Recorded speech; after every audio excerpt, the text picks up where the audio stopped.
Hello guys, welcome back to my channel. It's me. তো আজ আলোচনা করব সমাজ সম্পর্কে। সমাজ বিএ ফার্স্ট সেমিস্টার বেঙ্গলি সিলেবাসে আছে ব্যাকরণে। এছাড়াও যারা নতুন নতুন সমাজ শিখছে এবং যারা সমাজ শেখার চেষ্টা করছে তাদের জন্য ভিডিওটা মোস্ট ইম্পর্ট্যান্ট। আজকে আমরা আলোচনা করব, আমরা প্রত্যেকেই জানি যে সমাজ 6 প্রকার: দ্বন্দ্ব, দ্বিগু, কর্মধারা, তৎপুরুষ, বহুব্রী, অব্যয়ভাব।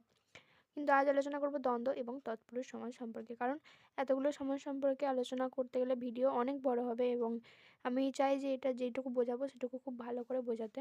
এই ভিডিওটাও অনেক লং হবে, বাট আমি শর্ট করে কেটে কেটে দেবো, পার্ট 1 পার্ট 2 করে।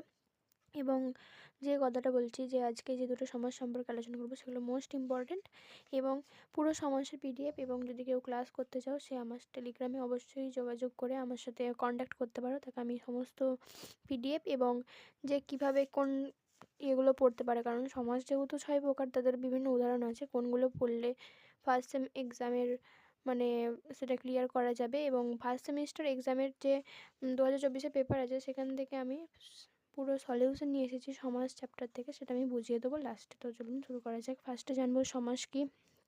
সমাস হলো সংক্ষেপ বা মিলন। অর্থের দিক থেকে পরস্পরের মধ্যে মিল বা সম্বন্ধ আছে এমন দুই বা দুইয়ের বেশি পদ মিলিত হয় এক পদে পরিণত হয়, তখন তাকে সমাস বলে। তাহলে দুই বা তার ততোধিক পদ এক পদে পরিণত হওয়ার প্রক্রিয়াকে সমাস বলে।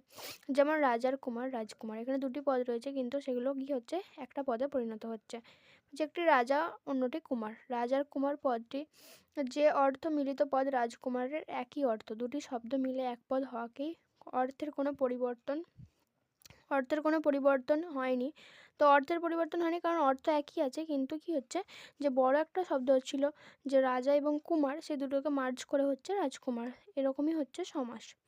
এবার বলছে যে এখানে অর্থের পরিবর্তন হয়নি, বাট শব্দ সংক্ষিপ্ত হয়েছে, শব্দ ছোট হয়েছে। অর্থাৎ সমাসে সেই পদগুলোকে এক পদে পরিণত করা যায় যাদের মধ্যে অন্তর্নিহিত মিল আছে। যেমন মা মরেছে যার, মা মরা, এরকম। উদ্দেশ্য কি না, বাংলা ভাষায় বাক্যে শব্দের ব্যবহার সংক্ষেপে করার জন্য সমাসের সৃষ্টি। সমাসের ফলে শব্দ থেকে নতুন শব্দ তৈরি হয়। বক্তব্যের বিষয়টি সংক্ষেপ করে সুন্দর ও সহজ করে বলা যায়। মনের অভিব্যক্তি সম্পর্কে প্রকাশ করার জন্য একটি প্রক্রিয়া হচ্ছে সমাস। সমাসের ব্যবহার বাংলা ভাষায় সংস্কৃত থেকে এসেছে।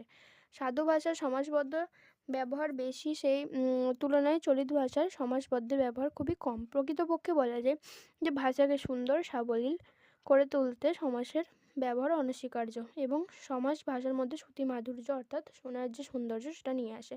তো সমাসের উদ্দেশ্য কি না, সমাসের লাস্টে একটাই উদ্দেশ্য, যে প্রকৃতপক্ষে একটাই উদ্দেশ্য কি না, যে ভাষাকে সুন্দর সহজ সরল সাবলীল, যেটা সবার পক্ষে বলা সহজ হবে, এবং একটা শ্রুতি মাধুর্য, যেটা শুনতে ভালো লাগে, এই বিষয়টা ফুটিয়ে তোলা।